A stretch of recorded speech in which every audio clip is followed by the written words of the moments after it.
Ini pertanyaan ini menarik bagi saya. Saya mau ceritakan dulu sebenarnya tentu orang-orang Pasaman baik yang ada di ranah maupun di rantau. Sejauh pengalaman dan pergaulan saya dengan orang-orang Pasaman baik di ranah maupun di rantau. Orang-orang Pasaman ini sesungguhnya sangat cerdas-cerdas dan punya potensi yang sangat besar, punya spirit, punya spirit fighting ya, yang kuat, daya tarung lah di rantau. Jadi ada beberapa tokoh-tokoh atau di rantau itu yang memang cukup relatif berhasil ya, berhasil. Jadi sesungguhnya kalau SDM Pasaman Barat itu, baik yang ada di ranah maupun di rantau, itu cukup potensial. Hanya barangkali untuk menyatukan ini atau untuk menstimulan supaya mereka memang betul-betul bisa berkontribusi. Baik pemikiran,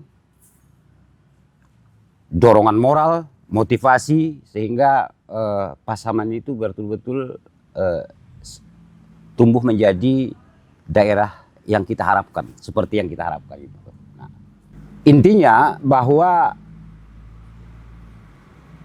seorang pimpinan daerah idealnya sih sebenarnya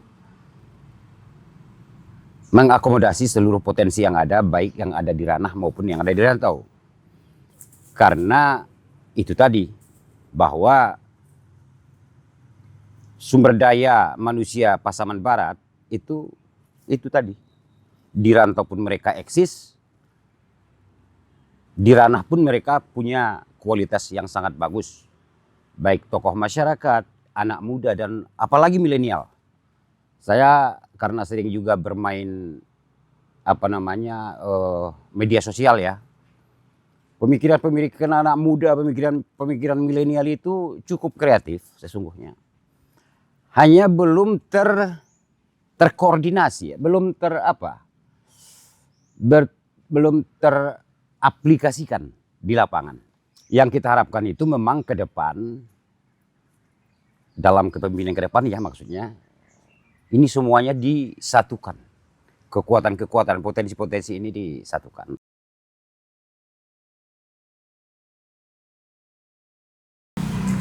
Rendah hati dan mengajak. Kalau menurut saya itu. Asal kita artinya mencoba mengajak, umpamanya contohnya perantau asal Pasaman Barat yang ada di Jakarta yang sudah cukup mapan. Ada teman kita namanya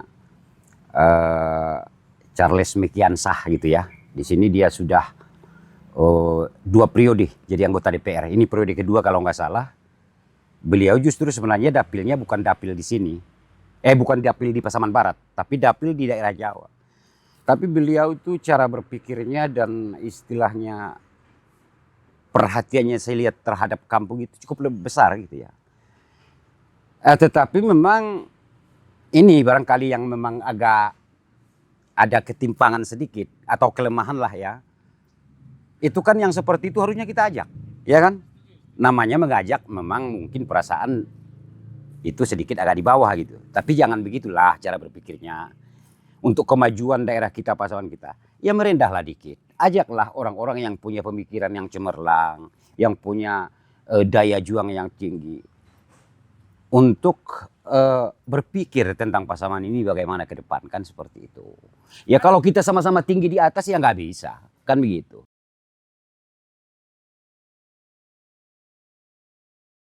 Sebenarnya konflik lahan itu kan sebenarnya isu nasional. Ya, saya kira itu isu nasional yang kita dengar sehari-hari sampai sekarang itu sebenarnya ya pemerintah pun sebenarnya cukup punya perhatian dengan dibentuknya dari Kementerian ATR BPN itu mafia tanah gitu ya, mafia tanah. Nah, memang tidak terlepas juga dari Pasaman Barat pun banyak di sana kasus-kasus yang memang berkaitan langsung dengan lahan. Nah, disinilah pentingnya sebenarnya kita juga perlu penegakan hukum, ya kan? Penegakan hukum. Nah, kalau penegakan hukum kita lemah, itu berarti konflik tanah itu akan terus berjalan. Kita mengacu kepada aturan-aturan yang ada di sana, sebenarnya undang-undang itu memang sudah mengakomodasi kearifan lokal.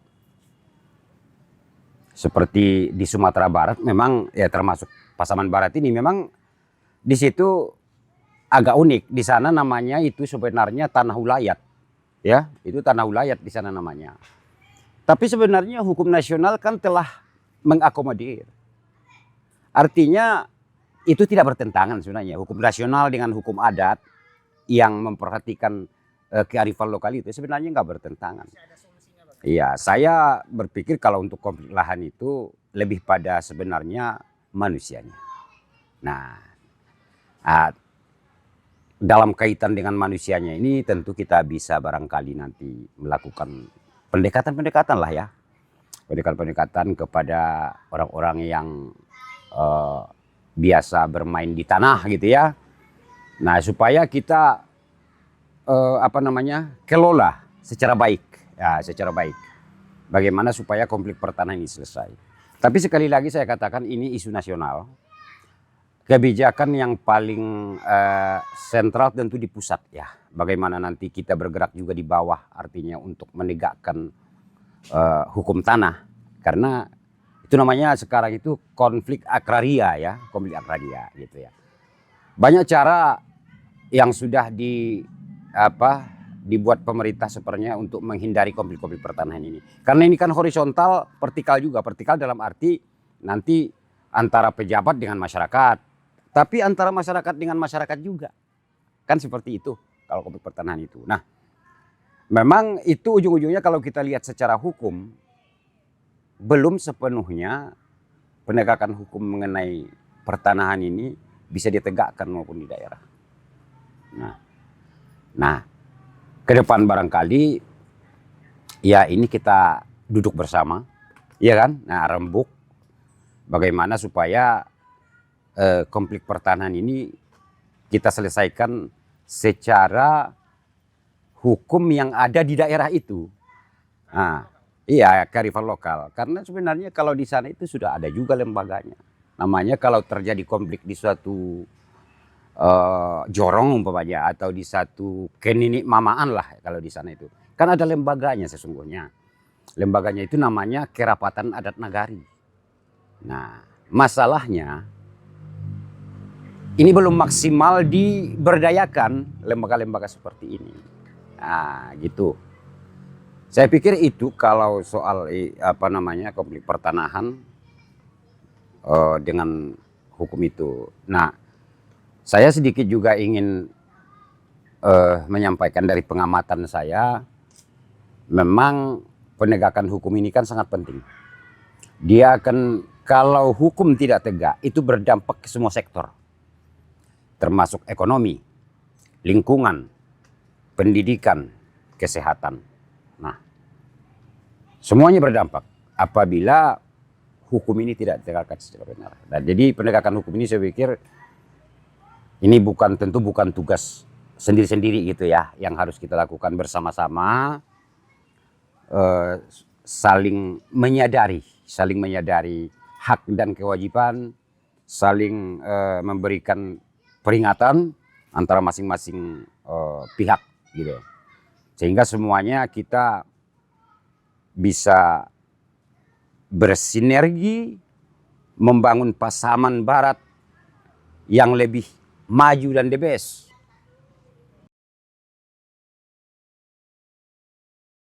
Informasi yang seperti itu ya kembali lagi tadi, itu pun sebenarnya seperti pertambangan liar itu juga isu nasional.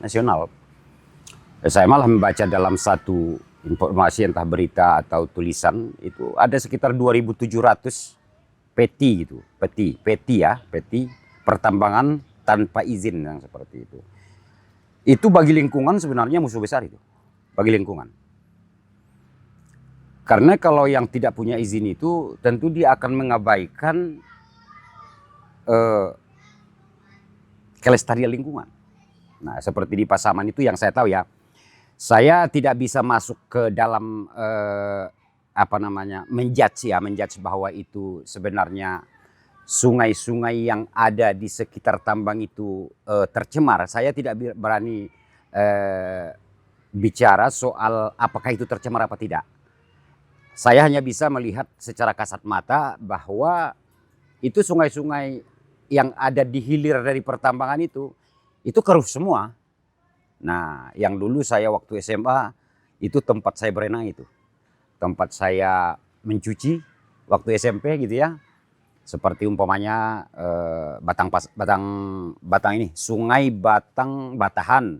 Sungai Batang Batahan. Terus Sungai Batang Taming. Terus ada lagi Sungai Batang Pasaman. Jadi ada 3 sungai besar sebenarnya yang sekarang itu memang sudah keruh semua. Udah keruh. Nah, ini disinyalir kuat sebenarnya memang pengaruh daripada pertambangan itu. Entah galian C atau pertambangan emas itu. Dari situ sumbernya. Nah, dan di atasnya semuanya itu kan penegakan hukum itu juga. Kalau menurut saya, jadi itu semuanya. Nah, kita ingin sebenarnya bukan ingin menutup tambang itu sebenarnya, bukan begitu. Tetapi diselenggarakan dengan secara seksama. Kita kan selalu berdasarkan pasal 33 gitu ya. Undang-Undang Dasar. Bahwa bumi, air, kekayaan alam yang terkandung di dalamnya dikuasai oleh negara dan dipergunakan untuk sebesar-besarnya kemakmuran rakyat gitu. Nah, yang terlihat saat ini sama kita pemanfaatan atau yang mengambil manfaat dari itu belum sepenuhnya terdistribusikan ke masyarakat.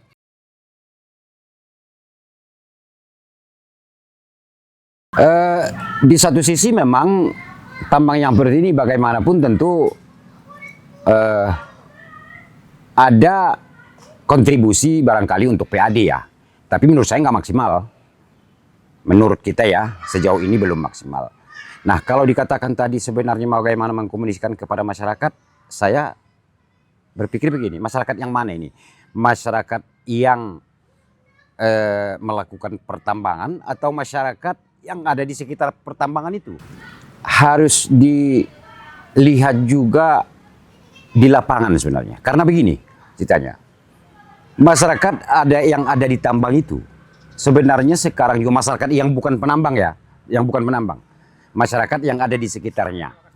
Justru itu sekarang itu sebenarnya mereka itu kalau pertambangan itu istilahnya tidak ada, penghasilan mereka kan berkurang. Ya kan? Nah, karena sebenarnya kalau untuk masyarakat yang sampai situ, yang penambang itu pun sadar betul. Dia akan memberikan entah apa namanya lah, CSR atau apalah untuk itu yang sekedarnya gitu ya. Sehingga disinilah kadang-kadang memang kesulitan untuk apa namanya menertibkan ya atau berkomunikasi ya dengan apa namanya dengan para penambang yang ada ini. Karena di satu sisi kalau kita menambang malah nanti yang jadi lawan kita masyarakat yang di sekitarnya. Karena dia memperoleh penghasilan dari situ sebenarnya. Secara pribadi-pribadi ya. Secara pribadi-pribadi. Nah, kalau dari agro kan basicnya memang kalau menurut apa namanya dari segi geografis ya. Kalau menurut saya itu kan Pasaman itu memang basicnya pertanian ya. Kalau menurut saya gitu ya. Jadi yang di sana itu ya seperti perkebunan kelapa sawit yang cukup kuat ya. Nah, menurut saya itu sekarang yang paling yang paling apa? Tren ya kalau untuk Pasaman Barat itu, dan terkenalnya juga itu kalau Pasaman Barat di bagian kelapa sawit. Kita sebenarnya juga ingin memberikan masukan kepada para penguasa-penguasa di sana supaya kita bisa kembali lagi merevitalisasi cara bertani itu loh. Dulu waktu Pak Harto itu sebenarnya ada namanya tumpang sari, ya. Tumpang sari itu kalau dalam istilah sekarang itu pertanian terpadu ya, Pertanian terpadu namanya. Kalau sekarang, kalau dulu namanya tumpang sari. Artinya apa? Dalam satu lahan itu di samping ada penanaman padi, tentu ada juga tanaman-tanaman lain yang bisa mendukung ekonominya sebelum panen padi ini. Jadi jangan lapar dulu, tunggu lapar, kan gitu ya. Jangan hanya menunggu panen ini dulu baru makan.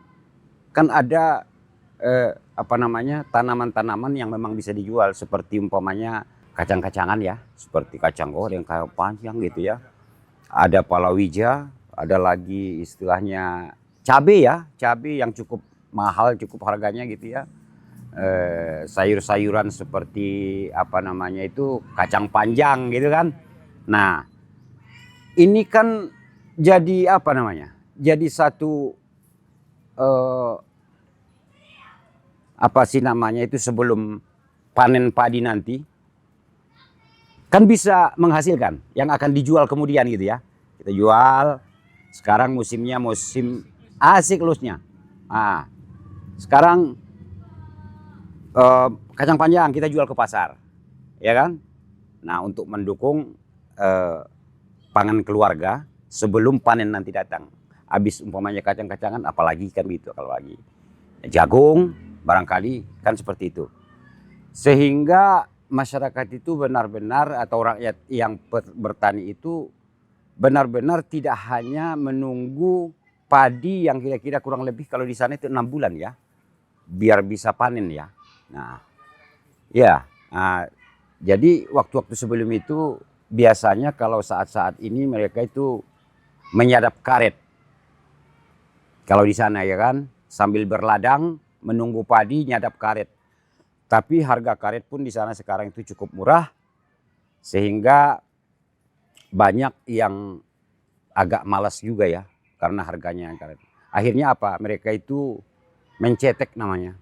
Mencetek di mana? Di pertambangan orang tadi, tambang yang tadi yang kita bilang mencetek di situ. Kalau kita utak-atik itu tambang, mereka yang mencetek di situ jadi lawan kita juga, kan lawan masyarakat kita namanya. Nah, makanya berarti secara holistik sebenarnya solusi yang ingin kita sampaikan tentu harus berbicara dengan semua pihak. Harus dibicarakan baik dengan penambang yang ada itu sekarang. Kita perbaiki semuanya dari segi legalitasnya. Kan gitu kan. Kita penuhi persyaratan-persyaratan yang ada sebelum memperoleh izin daripada tambang itu. Nah, karena pada prinsipnya kalau kita mengikuti seluruh persyaratan yang disyaratkan untuk membangun sebuah tambang, idealnya atau logikanya itu nggak ada dampak lingkungan yang berarti. Karena kan sebelumnya umpamanya kita harus dulu membuat satu AMDAL, analisa dampak lingkungan gitu ya. Kemudian kan ada juga perbaikan-perbaikan setelah di lahan ini kita buka, sudah digali-gali begitu, biasanya akan dikonservasi kembali, dinaturalkan kembali. Nah, rusak di sini perbaiki dulu, baru ada pengembangan ke sini, nanti ini rusak dulu kan gitu ya, diperbaiki lagi sehingga tidak ada dampak lingkungannya. Itu keharusan memang yang dibuat di dalam aturan untuk memperoleh izin daripada tambang itu. Jadi saya bisa katakan kalau ada tambang yang hanya gali di sini, gali di sini, gali di sana tanpa memperbaiki itu sebelum memperluas, sepertinya dugaan kuat saya itu nggak legal. Nggak legal. Karena perintah undang-undang itu kan tidak dijalankan begitu. Nah kembali ke masalah hukum tadi, disitulah pentingnya juga memang kita bersama-sama dengan pihak-pihak aparat atau ini untuk bekerja sama, berbicara, berdiskusi, membahas hal-hal yang terkait dengan penegakan hukum ini. Nah, karena semua sektor kehidupan kita itu berkaitan dengan hukum. Nah, kita hidup di dalam hukum itu mulai dari kita bangun tidur, sampai tidur lagi, sampai bangun lagi. Selalu terikat dengan hukum. Nah, itu ya. Entah namanya hukum keluarga, gitu ya. hukum bermasyarakat, hukum negara, kan begitu. Nah, jadi semua sektor kehidupan itu berkaitan langsung dengan penegakan hukum. Jika di suatu daerah atau negara itu umpamanya penegakan hukumnya bagus, semua masyarakat dijamin sejahtera. Jadi saya ini berharap kepada teman-teman semuanya, dongan-dongan semuanya, baik di ranah maupun di rantau, mari kita sedikit berpikir merenung kembali tentang Pasaman ini, karena Pasaman Barat itu sendiri di daerah Sumatera Barat kalau nggak salah masuk ranking 16 ya, ranking 16. Padahal sebenarnya potensi masyarakat, warga, anak muda dan milenial itu cukup kuat, cukup besar potensi itu. Nah, mari kita bersatu, mari kita bersinergi, mari kita berkolaborasi, nah, memajukan daerah kita. Kalau bahasa Raja Inal Siregar, marsipature hutanabe.